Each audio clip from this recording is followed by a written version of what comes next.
I'm going to tell you about the most inspirational sporting story I've ever heard in my life. But imagine if you could draw inspiration from every person you meet or everywhere you look.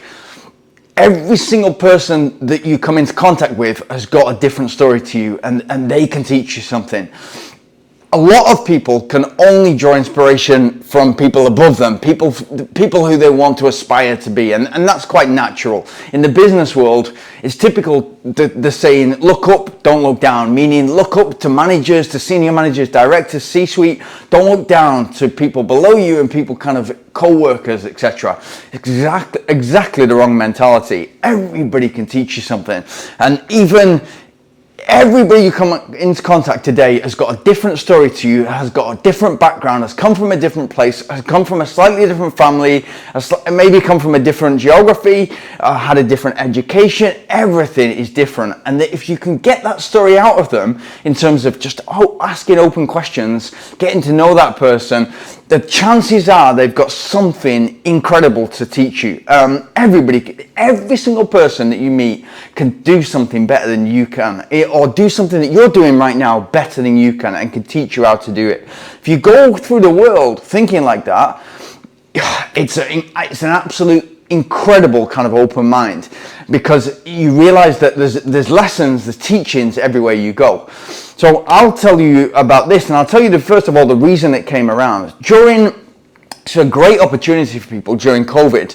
During COVID, I was with Nike, and Nike, they kind of didn't know what to do. Everybody had gone into lockdown, races had been cancelled, postponed, and people were in a kind of like, what's going to happen next? How long is this going to last for? We all lived through it, and therefore we all know. My cat was confused, and we wondered how we could motivate people who were either locked in Italy and Spain. People were locked in their houses for 6, 7, 8 weeks and weren't able to leave apartments and houses just once a week, I think, something like that. And we were wondering how we can keep these people motivated. And a lot of people were coming to me and saying, how do you stay motivated when you've got no race on the horizon, or your race has been cancelled or postponed, or you don't know when it's going to happen? And for me, it was always about the intrinsic motivation of actually training and enjoying the process, rather than kind of the extrinsic motivation that you get from a race, about the pat on the back, you achieved your time, or you complete the marathon, or whatever. So that's much more powerful. But what we started to do is we started to interview different people who had running related stories, and that might have been famous people who loved running, who we didn't know about, cyclists who got off the bike after training and started to run, or ran first thing in the morning before training on the bike, and other people in other sports. And then there was a lot of kind of people who had been addicted to alcohol and drugs, and they'd gone through the 12 steps, and they put kind of triathlon and running and stuff like that. And that was super inspiring to kind of see how people kind of pick themselves up. It's always inspiring to hear that. It's always inspiring. And I think that's what a lot of people who look at professional runners just think, the inspiration is drawn from a world record or a course record or a great time or a fast runner or something like that. It's not like that. You've got to draw inspiration from everywhere. And so for me, I'd interviewed maybe 20, 25 people, and we were doing this 3 times, 4 times, 5 times a week. And this was having a great response. Everything was done on Instagram Live. And then all of a sudden, somebody got in contact with me who had a slightly different story. And he had a wild story. So he'd been he'd been confused as a child. He was born a female. And he'd been confused as a child, just wondered where his space was in the world, and where kind of he belonged. And that had led him into kind of alcohol addiction and drug addiction, and then he kind of left where he was and had to go to another university, and sort of thought that he picked his life up, or found his people, because he was in an art university and studying art, and they were very open-minded people, and he kind of felt as if he belonged there. But whenever he stepped away from the university, he was in a small enough city in the UK that people were kind of just didn't understand, didn't understand that he'd not gone through the procedure to change his gender into female. So kind of his transgender transgender male athlete. And the most inspiring part that I got from him, after all these troubles that he'd gone through, like once he kind of like came out to his friends as gender queer, and a lot of these things I didn't understand. I hadn't heard about. I hadn't heard of gender queer. He had to explain that to me. I hadn't heard of I knew the term LGBTQ,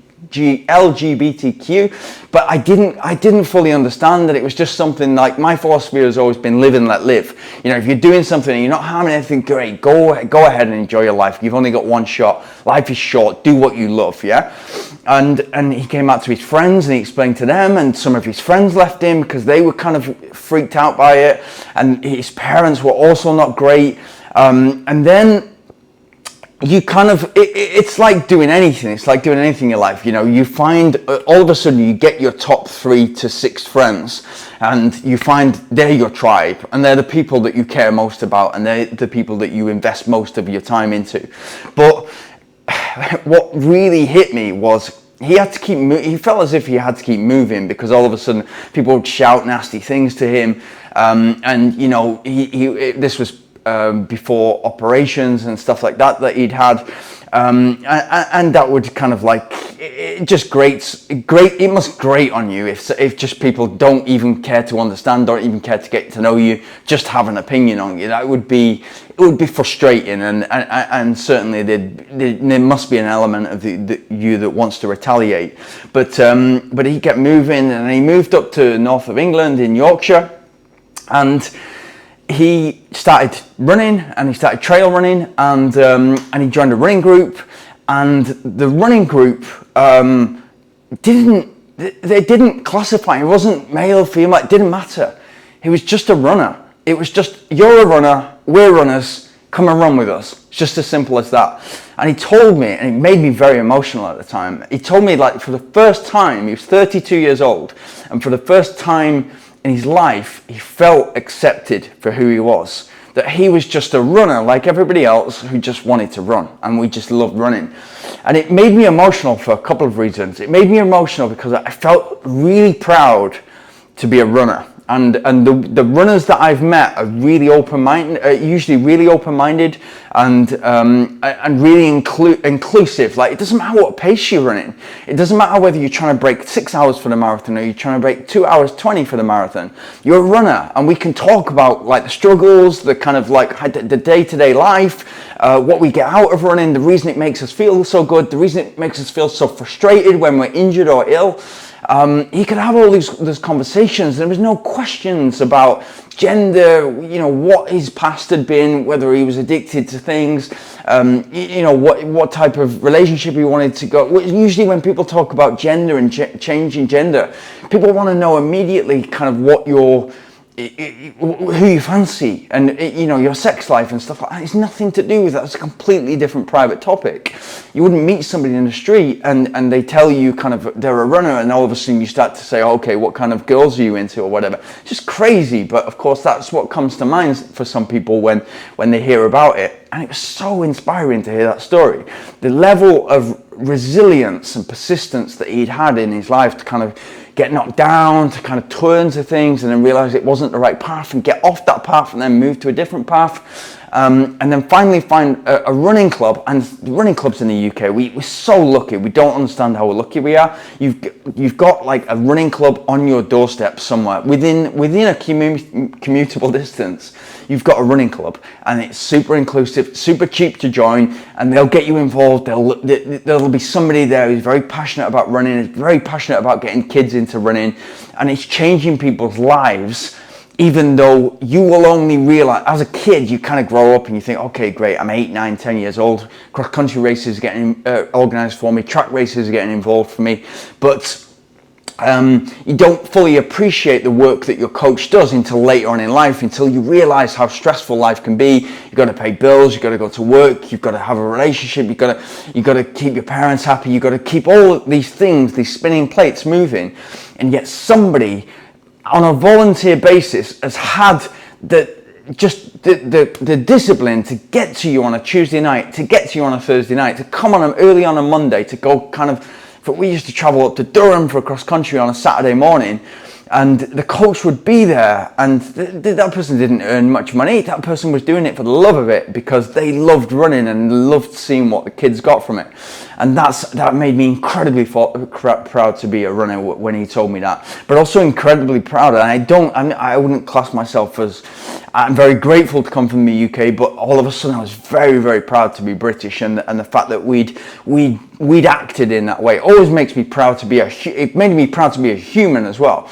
I was watching something last night, and it was like, the person that eventually done the right thing. It made me incredibly proud to be humans, especially kind of when we live in a period where, don't want to get political, but crazy things are happening all over the world, and to do the right thing when nobody's looking, that's what really, really counts, and that's character. So yeah, I wanted to share that with you because it means so much to me, and even thinking about it now, it makes me passionate, it makes me inspired, yeah.